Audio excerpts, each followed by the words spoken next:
grow the farm up. We are planting, and we also have the Haggy sprayer in the field today, putting on our spring fertility program.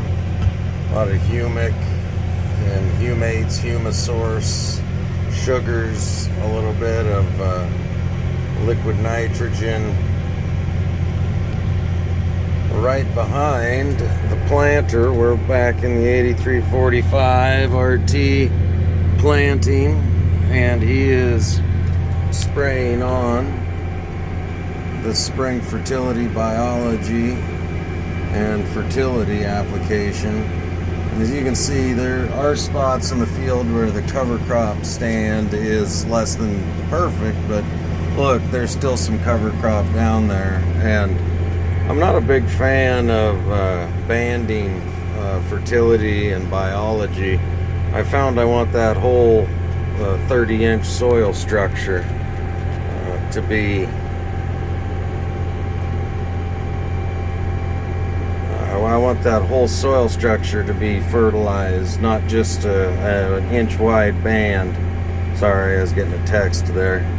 Not just an inch wide band, you know. I want the whole soil profile to be equally fertilized. I ought to be able to pull into a field and plant any direction I want. I mean, I run a controlled traffic pattern. Here, see, we're switching rates, rate control. Shows you your different rates. And yeah, we know those rows aren't planting. It just row sensed across the dry land irrigated split.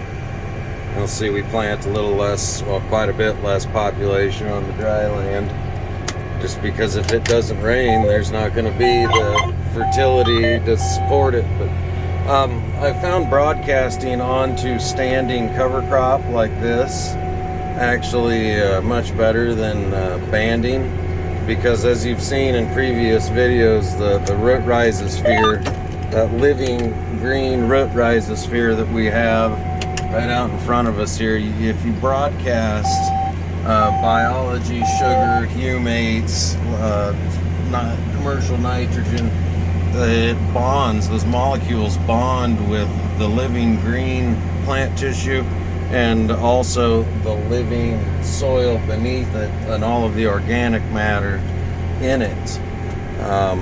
And that then speeds up the process of breaking those nutrients down into available for the plant, and really moves them, you know, within the top inch or two of soil. And there you can see we're changing. Yes, we know.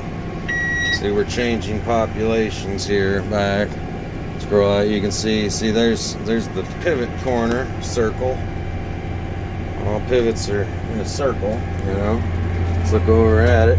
See, they spin in circles. There's the pivot tracks. I mean, you can see the cover crop. It really mattered on the planting date last fall. If you got it in before October 20th, did pretty good. Anything after that, just tough.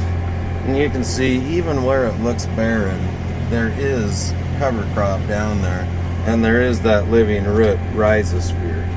And so that's why I really like, I found that when it comes to, you know, once you get your soil organic matters up where they're supposed to be, and that 3-4 range, and you get your pHs balanced. You know, I used to be a huge banding of fertilizer. I get it, it saves money.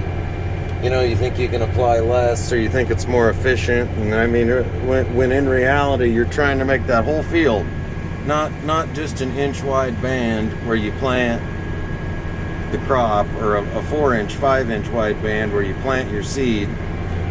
Not just right there. I mean, if you're doing things right, you have a root structure underneath that corn plant, soybean plant, wheat plant, whatever you're growing, that is twice as big, or at least the same size, 3 foot deep and 3 foot wide. And it can draw nutrients from everywhere. Yeah, corn does have a tap root. That's why people put on starter and stuff. You can't argue with that. I only put on biology if I ever put on anything. When I run liquid in furrow, I don't put any. I haven't put a 1034O or any kind of salt hot fertilizer like that in the furrow for years. As you start the process over to regenerative, you realize, wow, you're just dumping salt right in the furrow. It's like, if you could put it there 3 weeks ahead of time into live, living, healthy soils like this, yeah, that 1034O starter might convert over into a form of a nutrient that is actually helpful. Otherwise, you're really not seeing the benefits of it till the plant's at 3 leaves, and it actually probably hurt your germination a little bit. And so that's just a little bit of my thoughts on broadcasting biology and fertility. I remember this is going to be a, hopefully a 250 bushel, 300 bushel corn crop, and we've been doing it this way, and it just makes sense to me. Let me know what you think in the comments. Grow the farm up.